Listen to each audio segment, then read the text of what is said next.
74.000 tahun lalu, di wilayah yang hari ini disebut Sumatera Utara, sebuah letusan terjadi dengan kekuatan yang hampir tidak memiliki perbandingan dalam sejarah manusia. Ledakan itu bukan hanya menghancurkan satu gunung, tetapi mengubah langit seluruh planet. Pertanyaannya, bagaimana sebuah tempat di Indonesia bisa memengaruhi nasib manusia di seluruh bumi?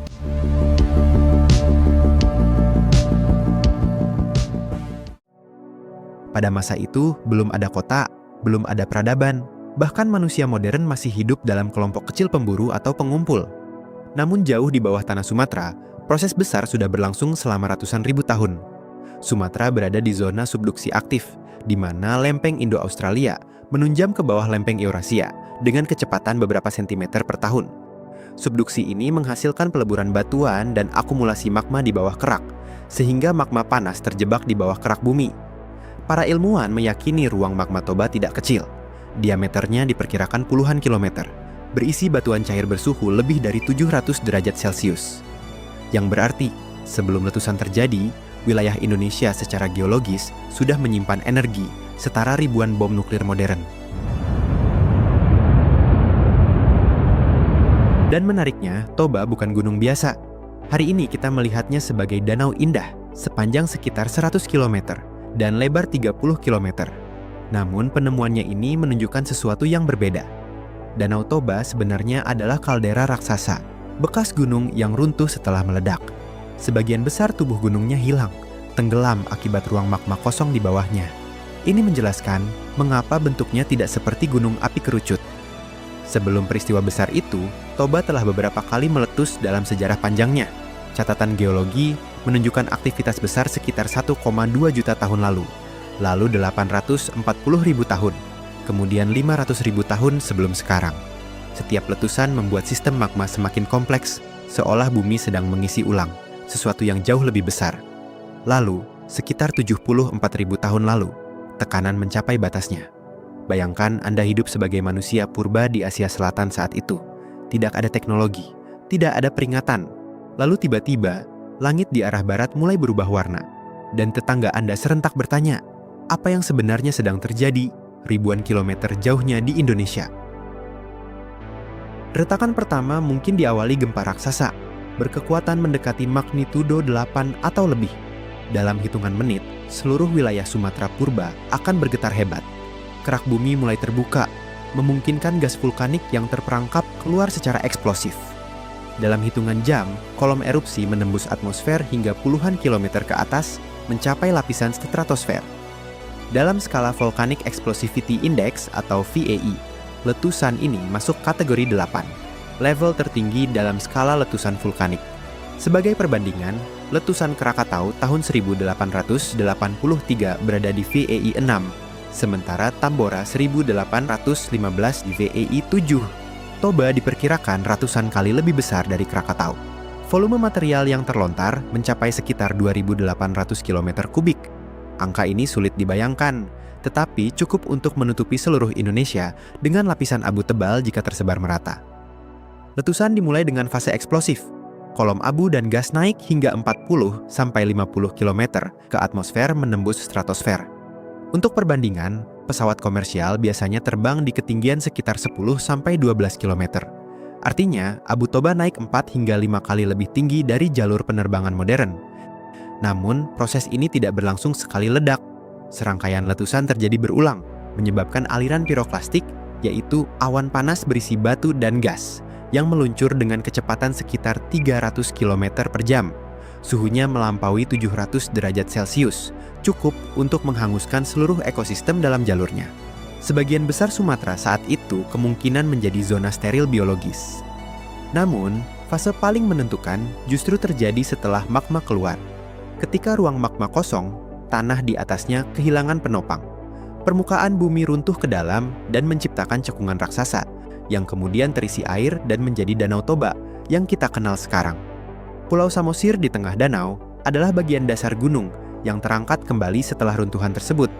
Artinya, yang kita lihat hari ini adalah bekas luka langsung dari salah satu peristiwa paling ekstrim di planet ini. Tapi, jangan salah mengira.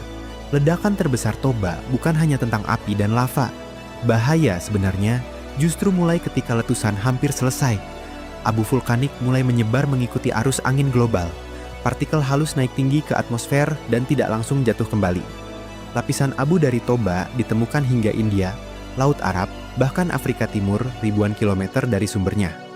Di beberapa wilayah India modern misalnya, ketebalan abu diperkirakan mencapai beberapa meter.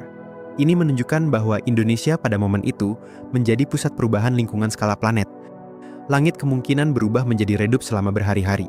Matahari terlihat samar karena cahaya terhalang aerosol sulfur yang terbentuk dari gas vulkanik. Proses ini dikenal sebagai pembentukan selimut atmosfer, sebuah lapisan partikel yang memantulkan sinar matahari kembali ke angkasa, yang berarti panas bumi mulai berkurang. Bagi manusia purba, perubahan ini tidak memiliki penjelasan. Mereka hanya melihat suhu turun, tanaman mati, dan pola cuaca berubah tanpa sebab yang terlihat. Sejauh ini, penelitian menunjukkan bahwa miliaran ton sulfur dioksida dilepaskan ke atmosfer. Gas ini kemudian bereaksi membentuk sebuah partikel reflektif yang mampu bertahan bertahun-tahun di udara. Peristiwa geologi di Sumatera berubah menjadi fenomena iklim global. Siapa sangka, sebuah letusan di Indonesia mungkin menjadi momen paling berbahaya yang pernah dihadapi Homo sapiens sejak muncul di bumi. Pada tahap ini, letusan fisik hampir berakhir. Gunung telah runtuh, abu telah menyebar, dan langit mulai berubah permanen. Namun, justru disinilah fase paling misterius dimulai. Planet memasuki kondisi yang disebut para ilmuwan sebagai awal musim dingin vulkanik. Cahaya matahari berkurang, suhu global perlahan turun, dan ekosistem mulai mengalami tekanan besar. Bagi manusia yang hidup saat itu, ancamannya bukan ledakan langsung, melainkan perubahan lingkungan jangka panjang. Hewan buruan berpindah, tumbuhan berkurang, dan sumber makanan menjadi tidak stabil. Indonesia, tanpa disadari oleh manusia purba manapun, telah memicu rangkaian peristiwa yang menjalar ke seluruh dunia. Dan pertanyaan berikutnya menjadi jauh lebih mengganggu.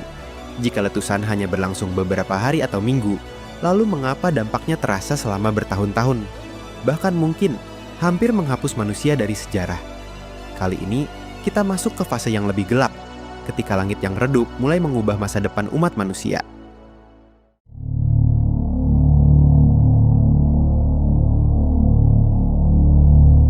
Atmosfer bumi kini dipenuhi partikel sulfur dan abu mikroskopis. Partikel ini berada di stratosfer, lapisan udara tinggi yang hampir tidak tersentuh hujan. Akibatnya, debu tidak segera jatuh kembali ke permukaan. Ia bertahan selama bertahun-tahun dan memantulkan sinar matahari keluar angkasa. Proses ini menyebabkan penurunan energi panas yang mencapai permukaan bumi. Para ilmuwan menyebut fase ini sebagai musim dingin vulkanik. Suhu global diperkirakan turun beberapa derajat Celcius. Angka ini terdengar kecil, tetapi dalam sistem iklim planet, perubahan 3-5 derajat Celcius cukup untuk menggeser ekosistem dunia secara drastis, yang berarti musim berubah tanpa pola yang dikenal manusia purba. Karena jika tumbuhan terganggu, maka herbivora kehilangan sumber makanan. Jika herbivora menurun, predator ikut terdampak. Proses ini disebut trophic cascade, yaitu efek berantai dalam sebuah ekosistem. Dalam skala global, gangguan ini berarti tekanan besar pada populasi makhluk hidup di darat, laut, dan terutama Homo sapiens. Bayangkan Anda hidup 74.000 tahun lalu. Tidak ada letusan di dekat Anda, tidak ada lava, tetapi udara semakin dingin setiap tahun. Hewan buruan menghilang. Beberapa wilayah kemungkinan mengalami musim kering panjang. Curah hujan berubah karena sirkulasi atmosfer terganggu. Sungai menyusut, vegetasi menurun, dan populasi hewan besar mulai berkurang. Bagi kelompok manusia purba yang bergantung pada alam langsung, perubahan ini berarti tekanan bertahan hidup meningkat tajam. Disinilah muncul salah satu teori paling kontroversial dalam ilmu evolusi manusia, Toba Catastrophe Theory. Teori ini menyatakan bahwa setelah letusan Toba, populasi Homo sapiens mungkin turun drastis hingga hanya sekitar 5.000 sampai 10.000 individu di seluruh dunia. Para peneliti menemukan bahwa keragaman genetik manusia modern relatif rendah jika dibanding banyak spesies lain, yang berarti pernah terjadi penyempitan populasi besar yang disebut genetic bottleneck. Dengan kata lain, manusia modern mungkin berasal dari kelompok kecil penyintas. Dan jika teori ini benar, maka hampir semua manusia yang hidup hari ini adalah keturunan dari sekelompok kecil orang yang berhasil bertahan dari dampak letusan di Indonesia. Namun di balik itu semua, para ilmuwan juga menemukan sesuatu yang mengejutkan. Beberapa situs arkeologi di Afrika menunjukkan aktivitas manusia tetap berlangsung setelah periode letusan. Alat batu masih digunakan, pola berburu tetap ada. Ini menyebabkan perdebatan besar di kalangan peneliti. Barangkali manusia tidak hampir punah sepenuhnya, tetapi mengalami tekanan lingkungan yang memaksa perubahan perilaku. Dalam teorinya, kondisi ekstrem justru mendorong inovasi. Kelompok manusia mulai bergerak lebih jauh mencari makanan.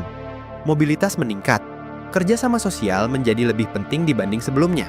Ini menjelaskan mengapa sekitar periode yang sama, manusia modern mulai menunjukkan tanda perkembangan budaya yang lebih kompleks. Tekanan lingkungan bisa menjadi pemicu percepatan adaptasi. Sementara itu, ekosistem global perlahan menyesuaikan diri. Abu mulai turun kembali ke permukaan selama bertahun-tahun. Ironisnya, material vulkanik kaya mineral kemudian menyuburkan tanah di banyak wilayah Asia Selatan. Artinya, bencana jangka pendek menghasilkan perubahan lingkungan jangka panjang. Namun, pertanyaan yang lebih dekat dengan kita sekarang adalah ini. Apakah peristiwa sebesar Toba bisa terjadi lagi? Hari ini, Danau Toba terlihat tenang. Airnya luas, dikelilingi pegunungan hijau, dan menjadi destinasi wisata terkenal Indonesia. Tetapi, penelitian geologi menunjukkan sistem magma di bawahnya masih ada, meski dalam kondisi relatif stabil. Toba diklasifikasikan sebagai gunung api dengan periode istirahat sangat panjang. Supererupsi seperti ini memiliki siklus ratusan ribu tahun, bukan puluhan atau ratusan tahun seperti gunung api biasa. Sejauh ini, penelitian menunjukkan tidak ada tanda letusan besar dalam waktu dekat. Aktivitas seismik tetap dipantau, dan deformasi tanah berada dalam batas normal, yang berarti ancaman langsung sangat kecil. Namun, keberadaan Toba tetap menjadi pengingat ilmiah bahwa bumi memiliki mekanisme alami yang melampaui skala pengalaman manusia modern. Letusan Toba menunjukkan satu fakta penting. Perubahan terbesar dalam sejarah manusia tidak selalu berasal dari perang atau teknologi, tetapi dari proses geologi yang berlangsung diam selama ribuan tahun. Indonesia, yang hari ini berada di cincin api Pasifik, menjadi salah satu wilayah dengan dinamika bumi paling aktif di dunia. Dari sudut pandang geologi, wilayah ini bukan pinggiran peristiwa global melainkan pusatnya. Dan kita hidup di dunia yang pernah hampir berubah total karena satu letusan.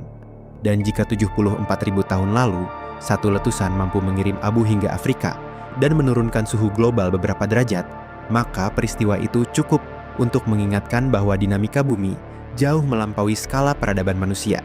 Supervolcano Toba bukan legenda, ia adalah fakta geologi, dan jejaknya masih ada, tepat di jantung Sumatera.